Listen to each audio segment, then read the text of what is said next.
favor de Timor-Leste. Temos o dever de vir aqui expor a todos os amigos daquele povo. Referendum Timur Timur tahun 1999 menyatakan 78% orang Timor mau merdeka dari Indonesia. Seakan-akan orang Timur ini alergi sama Indonesia, terutama setelah tragedi Santa Cruz tahun 91. 3 tahun setelah referendum, Timur Timur merdeka pada tahun 2002. Dan sekarang udah 20 tahun mereka merdeka. Kira-kira kalau kita ngomongin ekonomi Timur Timur, apakah sekarang lebih baik atau lebih buruk?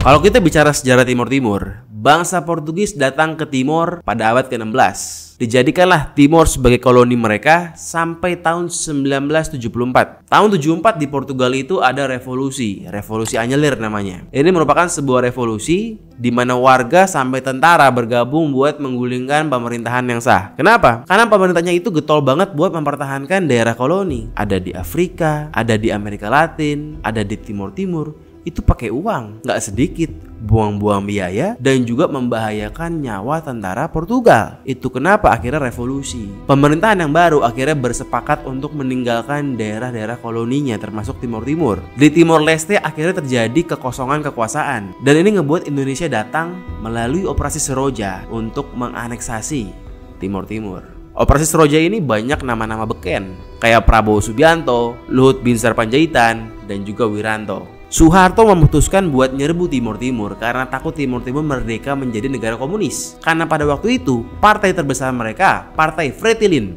yang dipimpin oleh Sanana Gusmao, merupakan partai komunis yang ingin merdeka sebagai negara komunis. Pada zaman itu, zaman Perang Dingin, komunisme merupakan momok yang sangat menakutkan bagi Soeharto, bagi Australia, juga bagi Amerika. Amerika nggak mau di ASEAN ada negara komunis karena di Vietnam udah ada komunis, jadi takut. Ya akhirnya Amerika dan Australia ngasih kode buat Pak Harto untuk nyerbu Timur Timur. Dengan apa? Dengan ngirimin senjata. Jadi operasi ini direstui, bahkan diprakarsai oleh Barat. Kalau kita bilang operasi ini mau aneksasi Timur Timur, banyak yang suka marah juga, bilangnya mau menyelamatkan, bilangnya mau membebaskan. Tapi ya kalau kita mau jujur, operasi ini untuk menganeksasi Timur Timur.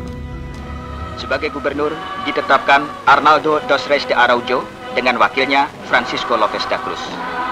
Menurut Undang-Undang Nomor 7 Tahun 1976 yang telah disahkan oleh DPR RI, pada pokoknya mengesahkan penyatuan Timur Timur ke dalam Negara Kesatuan Republik Indonesia dan membentuk Provinsi tingkat 1 Timur Timur yang wilayahnya meliputi wilayah bekas jajahan Portugis di Timor.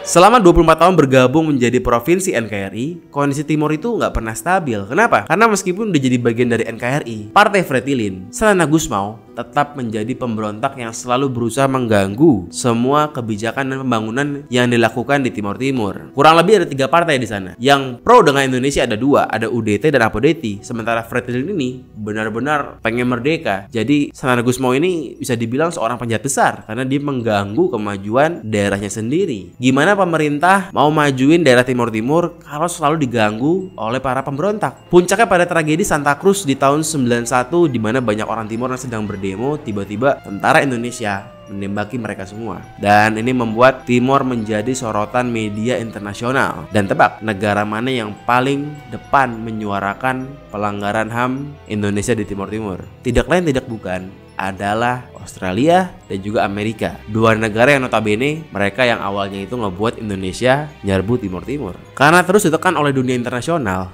The scale of violence that has been perpetrated on the people of East Timor is of such an order that there must be a serious international response, step by step, beginning to address the issue of accountability.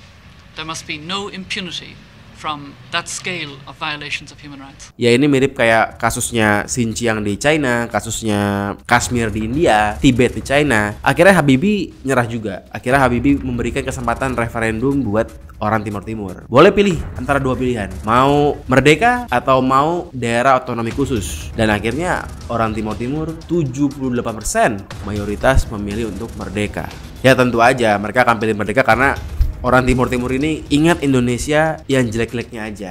Ya tragedi Santa Cruz, kurang meratanya lapangan pekerjaan, dan lain-lain. Mereka nggak ingat juga bahwa sebenarnya Indonesia juga punya banyak jasa buat mereka.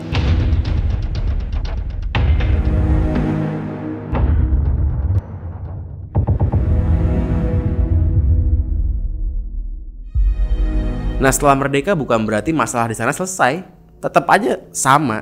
Timur-Timur juga nggak stabil juga. Dan pemberontak pun juga tetap ada aja. Bedanya ya kalau dulu Sanana Gusmao begitu merdeka, Sanana jadi presiden, pemberontaknya orang lain. Ya akhirnya nggak stabil juga. Saat ini hampir setengah warga Timor Leste buta huruf. Lo bayangin tuh, hampir setengah nggak bisa baca, nggak bisa nulis. Padahal kalau mereka masih bergabung sama Indonesia, mereka bakal dapat program wajib belajar dari pemerintah. Pasti angka buta hurufnya lebih rendah. Ya sebenarnya bagus juga Timur-Timur udah merdeka, jadi Indonesia nggak perlu buang-buang waktu, buang-buang uang, dan juga buang-buang nyawa buat mempertahankan ngurusin Timur-Timur. Sebenarnya ini juga salah Indonesia dari awal. Kenapa harus aneksasi Timur-Timur yang notabene dia itu bukan Indonesia? Timur-Timur itu bukan bagian dari Hindia Belanda. Dia merupakan daerah koloni Portugis. Balik ke tadi gue ngomongin soal jasa Indonesia. Selama menjadi bagian dari NKRI, bukan sedikit jasa Indonesia. Ini merupakan data perkembangan jumlah sekolah, jumlah siswa, dan juga jumlah guru di Timor Timur pada masa awal integrasi dengan NKRI. Lo bisa lihat tahun 76 di awal integrasi, Timor Timur hanya punya 2 SMP dan 0 SMA. Lo bayangin, gak ada SMA. Ya pantas, kagak bisa nulis, kagak bisa baca. Gurunya aja cuma ada 10 guru SMP. Lo bayangin tuh mau belajar apa, cuma ada 10 guru SMP. Dan naiknya cukup signifikan, lo bisa lihat. Di tahun 80 aja udah ada 19 SMP di Timor Timur. Naik dari 2. Itu kalau kita ngomongin persentase itu tinggi banget. Di tahun 83 udah ada 40 guru SMA. Dari 0 awalnya. Kalau ngomongin jumlah murid SD dari 13.000 jadi hampir 100.000. Itu jumlah kenaikannya sangat banyak. Dan tingkat melek huruf warga Timor itu naiknya cukup signifikan. Naiknya hampir 100%. Memang nggak cuman yang bagus doang, masalah juga ada. Misalnya, lapangan pekerjaan itu tumbuhnya nggak sebanding dengan tumbuhnya orang-orang yang terdidik. Jadi karena pendidikan itu berkembang di Timor Timur, banyak orang yang sekolah tapi lapangan pekerjaan nggak tersedia buat mereka yang terdidik ini. Akhirnya apa? Akhirnya banyak orang-orang terdidik yang menganggur. Ya gimana mau lapangan pekerjaan dinaikin cepat juga. Setiap mau bikin apa, ada Fretilin, ada Sanana Gusmao, selalu mengganggu kebijakan pemerintah. Tahun 89 di Timor Timur pengangguran itu persentasenya baru 0,28%, sangat sedikit. Tapi di tahun 90 angkanya itu meningkat menjadi 2,15%, naiknya jauh banget. Dan di tahun 97 angka pengangguran di tim-tim itu mencapai 13.000 orang dan terus bertambah 5.000 orang setiap tahunnya. Selama masa integrasi, kehadiran pemerintah Indonesia selalu dianggap sebagai penjajah. Karena apa? Karena provinsi ini merupakan target khusus dari Soeharto buat program transmigrasi. Jadi banyak orang Jawa, orang Bali, orang Sulawesi, orang Sumatera datang ke Timor Timur bikin usaha. Ya ini ngebuat mereka berpikiran bahwa mereka ini mau dijajah. Kok banyak pendatang datang ke kampung gua gitu. Padahal sebenarnya pendatang ini datang juga buat bikin lapangan pekerjaan juga, bukannya ngapa-ngapain itu. Mau bikin usaha kan bagus, menyediakan lapangan pekerjaan. Tapi ya ada juga tindakan monopoli ekonomi seperti PT Denok. Ini merupakan PT yang dimiliki oleh ABRI pada waktu itu, memonopoli perdagangan kopi. Ini dianggap merugikan orang-orang daerah nih, jadi dimonopoli oleh orang luar. Ada juga soal hotel. Dari 5 hotel di Dili, 1 dimiliki oleh Pemda Timor Timur,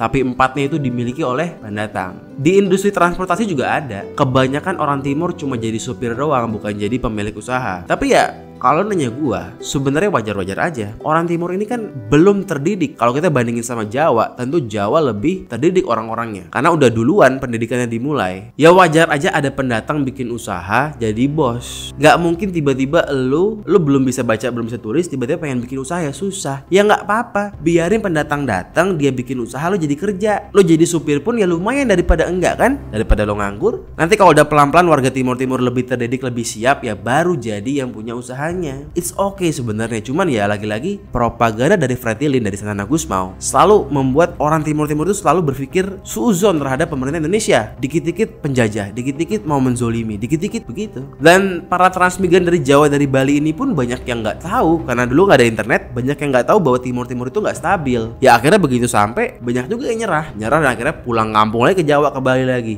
Kalau transmigran ini pulang kampung lagi, ya akhirnya pekerjaan yang udah dibikin, usaha yang udah dibikin ya akhirnya tutup juga. Timur gak stabil, itu merugikan daerahnya sendiri. Lapangan pekerjaan jadi berkurang lagi, kemajuan jadi stuck lagi. Itu semua berkat ulah dari propaganda Santana Gusmao. Orang Timur emang udah gak suka banget sama pemerintah Indonesia. Jadi mau dia benar mau dia salah, mau kebijakannya bagus ataupun tidak, ya pokoknya jelek aja pokoknya. Padahal sebenarnya pemerintahan Orde Baru, ya kita gak bisa bilang sempurna, enggak, banyak salahnya. Tapi kebijakan pemerintahan Soeharto di Timur itu jauh lebih baik daripada kebijakan Portugis yang menguasain mereka ratusan tahun. Buktinya apa? Buktinya ya tadi, Portugis berapa ratus tahun menguasain Timur, lebih dari Belanda menguasain Indonesia. Tapi apa? Tapi SMP cuma ada 2. Ini merupakan data GDP regional Timur di periode 93 sampai 98. Kalau kita lihat yang paling mendominasi, paling tinggi adalah agrikultur, sama kayak NTT sekarang. Industri pertanian merupakan industri yang besar di sana. Dari data ini yang menarik adalah garis kuning. Ini merupakan sektor listrik, gas, dan juga suplai air minum. Ini merupakan sektor yang paling rendah di Timor pada waktu itu. Ini merupakan sektor yang paling dasar untuk meningkatkan kesejahteraan umat. Tapi ya pemerintah juga nggak diam begitu aja. Buktinya apa? Dari tahun 93 sampai tahun 98, based on data ini, terjadi kenaikan 205% di sektor listrik, gas, dan juga suplai air minum. Artinya apa? Artinya pemerintah juga sadar, niatnya ada buat mensejahterakan orang Timur. Memang belum bagus, tapi paling nggak sudah ada tindakan dan sudah terbukti peningkatannya. Kalau dibilang pemerintah hanya ingin menjajah Timur, ya paling gampang adalah tingkatkan sektor pertambangan. Tapi kan nggak itu doang, semua juga ditingkatkan. Sampai yang paling basic tadi juga diupayakan sekuat tenaga. Karena ya biar bagaimanapun Timur juga merupakan provinsi NKRI. Orang Timur juga merupakan pada waktu itu orang Indonesia juga. Bisa diperdebatkan bahwa zaman itu Timur lebih baik daripada zaman sekarang secara ekonomi. Kenapa gitu? Karena pada waktu itu industri yang mendominasi GDP mereka adalah industri pertanian. Kalau sekarang hampir 90% yang menyumbang GDP mereka adalah ekspor minyak. Terus kenapa? Ya beda lah. Kalau pertanian itu lebih sustain, tapi kalau ekspor minyak itu nggak sustain karena minyak akan habis, dan minyak di Timur diprediksi akan habis di tahun 2023. Nggak jauh-jauh, tahun depan. Lo bayangin apa yang terjadi jika tiba-tiba Timur kehilangan 90% pemasukan mereka, hancur lebur. Dan ini bukan kasus yang baru. Banyak negara lain juga yang tergantung sama minyak dan akhirnya hancur, seperti Venezuela. Itu kenapa negara-negara di Arab bener-bener getol banget untuk pembangunan industri pariwisata, karena mereka tahu bahwa minyak itu nggak akan bertahan selamanya. Di Arab aja yang minyaknya banyak, mereka udah siap-siap dari sekarang. Mereka udah bikin banyak kota-kota pariwisata. Qatar terutama, dia bikin Piala Dunia. Timur minyaknya nggak sebanyak minyak di Arab, tapi dia menggantungkan hampir 90% perekonomian mereka dari minyak. Tahun depan bagaimana? Begitu habis, hancur.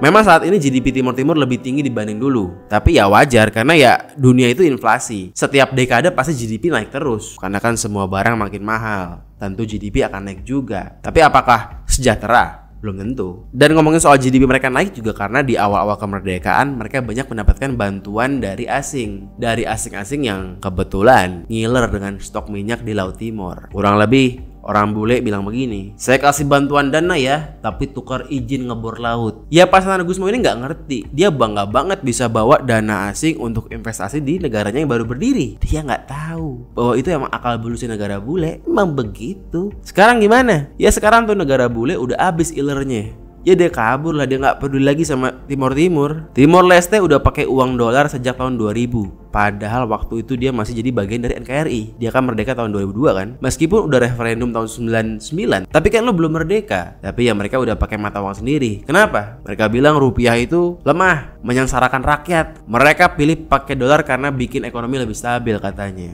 Mereka bahkan sampai sekarang nggak punya mata uang sendiri, tetap pakai dolar Amerika. Kenapa? Karena emang ekonomi mereka itu nggak layak buat bikin mata uang sendiri. Jadi ya akhirnya pakai dolar Amerika aja. Padahal punya mata uang sendiri itu merupakan komponen terpenting untuk menjadi negara yang berdaulat secara ekonomi. Ya meskipun sebenarnya semua mata uang ujung-ujungnya terkoneksi dengan US dollar, tapi dengan punya mata uang sendiri, lu bisa bikin kebijakan moneter sesuai kebutuhan lo. Sekarang dengan pakai uang Amerika, ya mereka harus ngikutin kebijakan moneter The Fed yang nggak sesuai dengan kebutuhan mereka. Ya mereka nggak berdaulat. Sampai saat ini pun sebenarnya kalau kita berkunjung ke swalayan-swalayan di Timur-Timur, ya banyaknya juga barang-barang Indonesia. Buat kebutuhan sehari-hari juga tetap aja mereka pakai produk dari Indonesia.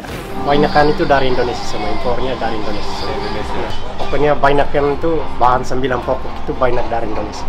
Ya lumayan lah sekarang udah pisah, jadi kalau kita kirim barang ke Timur-Timur, hitungannya jadi ekspor. Dan itu nambahin devisa negara kita. Bayangkan, semisal Timur-Timur saat ini masih gabung dengan Indonesia, pastinya tingkat buta huruf mereka akan jauh lebih rendah. Pasti. Lapangan pekerjaan pun pasti jauh lebih banyak. Kenapa?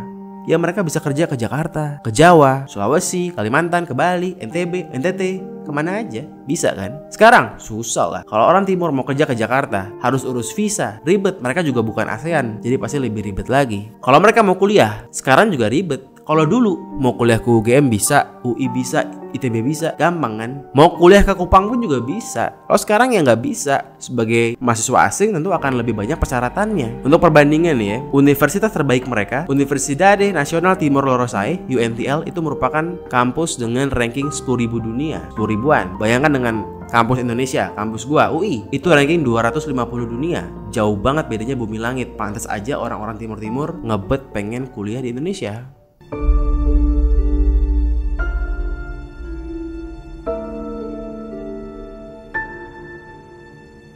Sejak awal Timor Leste memang bukan bagian dari Indonesia. Dan baguslah mereka sekarang memilih untuk merdeka. Kita hargai keputusan itu. Daripada anggaran negara dihabiskan untuk menolong warga Timor, tentu lebih baik semua anggarannya dialihkan untuk kepentingan warga NTT. Warga Timor terlalu mudah terpancing provokasi Barat. Negara yang mereka kira malaikat ternyata cuma ngiler stok minyak di Laut Timor. Saat nanti stok minyak udah habis, tahun depan ekonomi di sana bakal bener-bener chaos.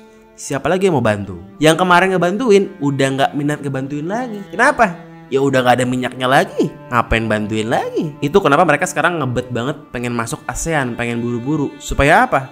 Supaya mereka bisa dapat akses pasar ke 600 juta orang ASEAN. Karena mereka ini udah di injury time, udah bener-bener harus buru-buru gitu loh. Kalau nggak bisa kolaps. Udah pemasukannya terancam, mata uang juga nggak punya.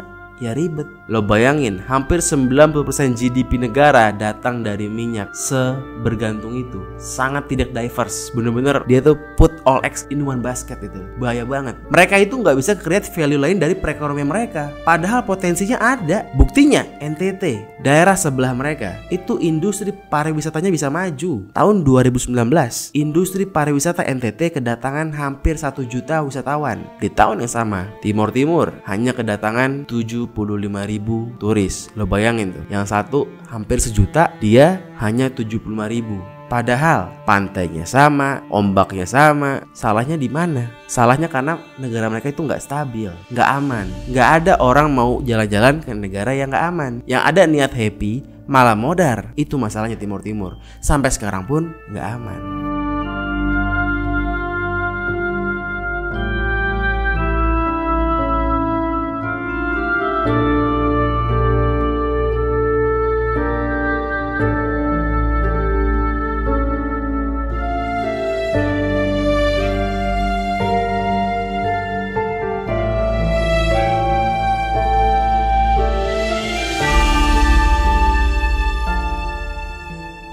Orang-orang Timor, kalau kita nonton di videonya Narasi, mereka itu konsumsi lagu Indonesia, sinetron Indonesia, produk-produk Indonesia. Nonton RCTV, Indosiar, Trans TV, Trans 7, pokoknya suka semua. Sinetron? Iya, sinetron suka semuanya. Dari Indonesia, Timor Leste sebagian besar impor bahan makanan, alat transportasi, minyak sawit, hingga produk kimia dan semen. Bahkan impiannya pun kuliah di Indonesia, di UGM. Dulu pengennya lanjut sampai universitas di sana sih. Mimpinya tuh pengen banget masuk UGM. Dan generasi mudanya pun lancar berbahasa Indonesia dan cinta juga pada Indonesia. Beda sama generasi terdahulu yang alergi sama Indonesia. Tapi biar bagaimanapun Timor Leste itu bukanlah Indonesia. Baik dulu, sekarang, ataupun nanti. Kalau kita melihat menggunakan kacamata kolonialisme, kita Hindia Belanda, mereka Portugis. Tapi jika boleh meminjam sedikit jingle dari Indomie, ada sebuah lirik yang benar-benar dalam. Dari Sabang sampai Merauke, dari timur sampai ke Talaut. Dari Sabang sampai Merauke, dari timur sampai ke Talaut. Negara kita sekarang boleh berbeda, tapi di darah lo dan darah gua sama-sama mengalir bumbu Indomie goreng seleraku. Hidup Indonesia.